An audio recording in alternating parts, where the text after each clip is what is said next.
बंगाल चुनाव के दूसरे चरण के मतदान में एनआईए की तैनाती होगी क्योंकि बम धमाके बहुत होते हैं। बहुत बड़ी खबर बंगाल चुनाव को लेकर।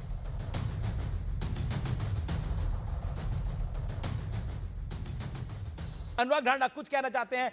आप जो इतना मुस्कुरा रहे हैं, कितने सारे गम हैं जो छुपा रहे हैं, हम समझ सकते हैं ढांडा साहब?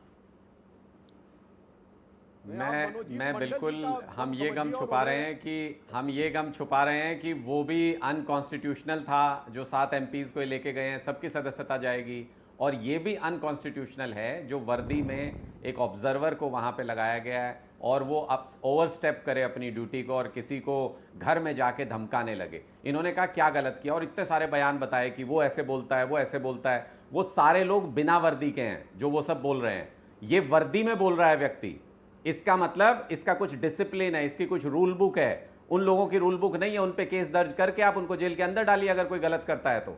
लेकिन अगर कोई वर्दी में बोल रहा है गलत और आप उसका समर्थन कर रहे हैं तो आप देश के कॉन्स्टिट्यूशन से खिलवाड़ कर रहे हैं, देश की संस्थाओं से खिलवाड़ कर रहे हैं। कोई हक नहीं ऑब्जर्वर का वहां जाके पुलिसिंग करने का। वहां लोकल पुलिस पुलिसिंग करेगी, वहां जाके इनको सिंघम बनने का अधिकार नहीं है। ऑब्जर्व करने के लिए भेजा है, जानबूझ के टेंटेड ऑफिसर्स को वहां भेजा और उनका गलत इस्तेमाल और जो लोकल पुलिस को टीएमसी का कैंडिडेट धमका रहा है, जो कह रहा है कि तुम दलाल बन गए हो सेंट्रल फोर्सेस के, तुम तनखैया हो, तुम्हारी तनख्वाह हम लोग देते हैं, टीएमसी की सरकार देती है। वो भाई मैं ये कह रहा हूं वो सही है। व्यक्ति ने वर्दी नहीं पहनी, अगर वो क्राइम करे उसके खिलाफ केस दर्ज करो।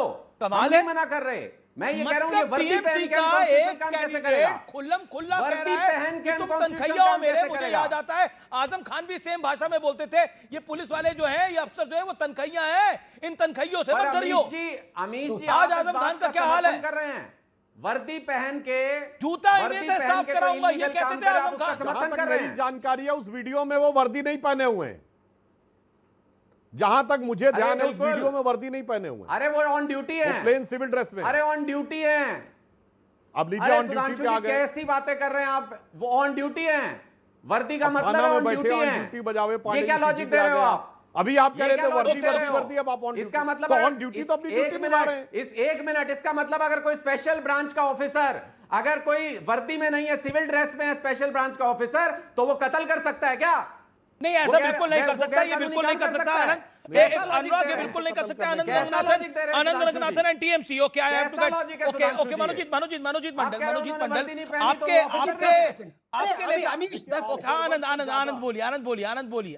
30 second then I will Sudhanshu ji, I come back to you. Manojit बोलिए, क्या बोले आप?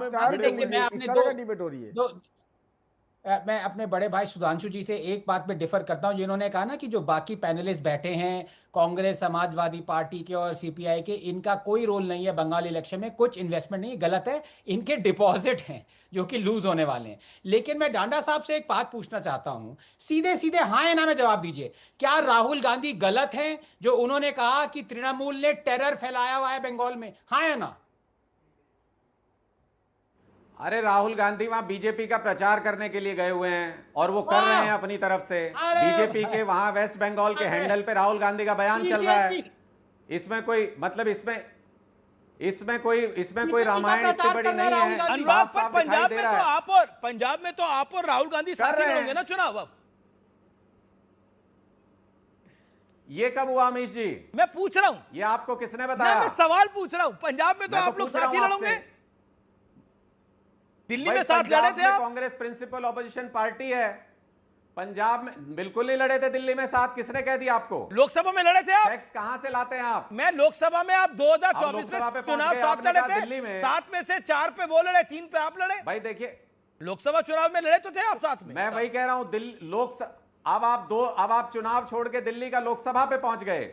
लोकसभा का हमने पहले भी बताया है कि लोकसभा का चुनाव डिफरेंट है और जब लोकसभा में लड़े एक साथ इंडिया गठबंधन में तो इनका पूर्ण बहुमत नहीं आया। हो सकता है पंजाब का चुनाव भी नहीं। There is a lot of speculation कि अंदर ही अंदर आम आदमी पार्टी और कांग्रेस की बात चल रही है, क्योंकि दोनों को ऐसा लगता है कि दोनों की मेजॉरिटी अपने बूथे पे नहीं आएगी। तो बात चल रही है तो मिला जुला के सरकार के लिए कांग्रेस और बीजेपी की बात चल रही है। हो सकता है इस बात में कोई सच्चाई ना हो, तभी मैंने आपसे पूछा स्पष्टीकरण। बीजेपी की बात चल रही है, जैसे वेस्ट बंगाल में गठबंधन हुआ इनका, वैसे ही पंजाब के लिए कांग्रेस और बीजेपी एक दूसरे की मदद कांग्रेस और बीजेपी का गठबंधन होगा। ओके ओके, लेकिन राहुल गांधी किसकी तरफ से खेल रहे हैं मनोजीत दादा?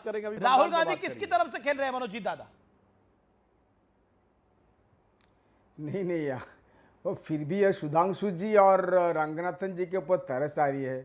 अरे राहुल गांधी को तो हम संभाल लेंगे। नहीं, मतलब कहाँ आप संभाल जिसको पा रहे हैं? पप्पू कहते थे कहाँ उनके संभाल बातों पा में रहे हैं इतना आप लोग? आपका भरोसा क्यों हो गया भाई? आज आप तो पप्पू कहते हैं, उनके बातों पे भरोसा। इसको look at your problem. Now you have to defend yourself behind Rahul Gandhi. आप कहाँ पर आ गए हो? और ये सिंगम बिंगम को जब बात करते हो ना भाई साहब, ये रूल बुक में ये लिखा हुआ है। और ये तो कभी साहब है, कभी बीजेपी के कभी। अरे कभी इतना झूठ क्यों बोलते हो? अरे दिन दहाड़े दिखा रहे हैं आप, उनको कायदे से बोलो समझ जाए, नहीं तो रोना धोना भी नहीं आ पाए। इसका मतलब धमकी, एनकाउंटर का धमकी दे रहे हैं आपको। रे कुछ भी नहीं कह रहे हो। अरे अच्छा कविता बोलते हो, इतना तो झूठ नहीं बोलना चाहिए। क्यों इतना झूठ बोलते हो भाई साहब? और ये सुनिए, ऐसे एक मामला नहीं है। ममता जी के खिलाफ जिस तरह का मीम बनाया हुआ है, आप देखिए, हम दिखा भी नहीं सकते। देखिए ये यूपी से आ रहे हैं, सीधा यूपी के एक लोग बनाया हुआ है। अच्छा, ये पप्पू वाली बात आप क्यों लेकर आए? एक और तो ये किसी सब ने हिंदू पूरे पैनल में मुसलमान पप्पू का की सब बात नहीं मामला ना करी है। बहुत पहले जब चुक पप्पू गया बोला है। है, सुनिए ओके। भाई साहब, I object to it. इसमें आपको कुछ नहीं मिलने वाला है, ये सब हो गया है। आप ओके, सुधांशु जी। ठीक ढंग से प्रचार किए हो, ठीक है, सुधांशु तो त्रिवेदी आपको जवाब, वोट सुधांशु मिलेगा। त्रिवेदी आप जवाब। नहीं किए हो तो नहीं मिलेगा। सुधांशु त्रिवेदी जवाब। और किसी ने भी पप्पू नाम नहीं लिया है। हम लोग पूरी गंभीरता के साथ, देखिए, हम गंभीरता के साथ, सतर्कता के साथ, दृढ़ता के साथ पश्चिम बंगाल के खोए हुए गौरव और विकास और समृद्धि को पुनर्स्थापित करने जा रहे हैं, जिसके की विषय में सरकार ने निरंतर काम भी किए हैं। पश्चिम बंगाल में ही पिछले वर्षों में 14,500 करोड़ रुपए केवल रेलवे के ही अपग्रेडेशन के लिए बना है। कोलकाता से लेकर वाराणसी तक एक्सप्रेसवे और सिलीगुड़ी से लेकर खड़गपुर तक का एक्सप्रेसवे बन रहा है।